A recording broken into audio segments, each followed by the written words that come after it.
කිතුණු ඔබ එක් දෙයක් මගහරවා ගන්නවා ඇත. එනම් ශුද්ධාත්මයණන් වහන්සේ ඔබට උගන්වන දේ වේ. මා විසින් නුඹලාට අඳුරෙදි කියන දේ නුඹලා එළියේදී කියාපල්ලා. නුඹලාගේ කනට රහසින් ඇසෙන දේ ගෙවල් උඩදී ප්‍රකාශ කරපල්ලා. ශරීරය නසන නමුත් ආත්මය නසන්ට නොපුළුවන් වූ අය වහලුන්ට බය නොවෙල්ලා.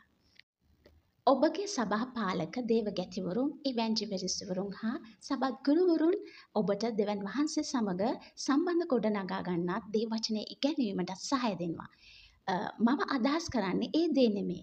ශුද්ධාත්මයණන් වහන්සේ ඔබට පෞද්ගලිකව උගන්වන දෙයක් ඇත.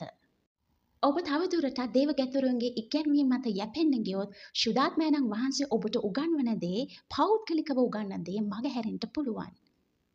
ඔබ තවදුරටත් දේවගැතිවරුන්ගේ ජීවිත අත්දැකීම් දෙවන් වහන්සේ හා ඔවුන්ගේ අත්දැකීම් මත යැපෙන්න ගියොත් ජීවත් වෙන්න ගියොත් දෙවන් වහන්සේ හා ඔබ අතර ඇති පෞද්ගලික අත්දැකීමට යහ නොහැකි වෙනවා. ඔබ යේසුස් වහන්සේව අනුගමනය කරන්න වෙනුවට ඔබ ඔවුන් එක අයගේ කතා බහ හැසිරීම් අනුගමනය කරන්න ගියොත් ඔබගේ පෞද්ගලිකව තිබෙන්නා වූ ආලේපය හා ඔබගේ පෞරුෂය ඔබට නැතිවෙන්න පුළුවන්. එම නිසා රහස් කාමරයේ නිතර ගැවසෙන්න ඔබ අවශ්‍යයි. දෙවියන් වහන්සේ හා ඔබ අතර ඇති සම්බන්ධකම් වැඩි වර්ධනය කරගන්න අවශ්‍යයි.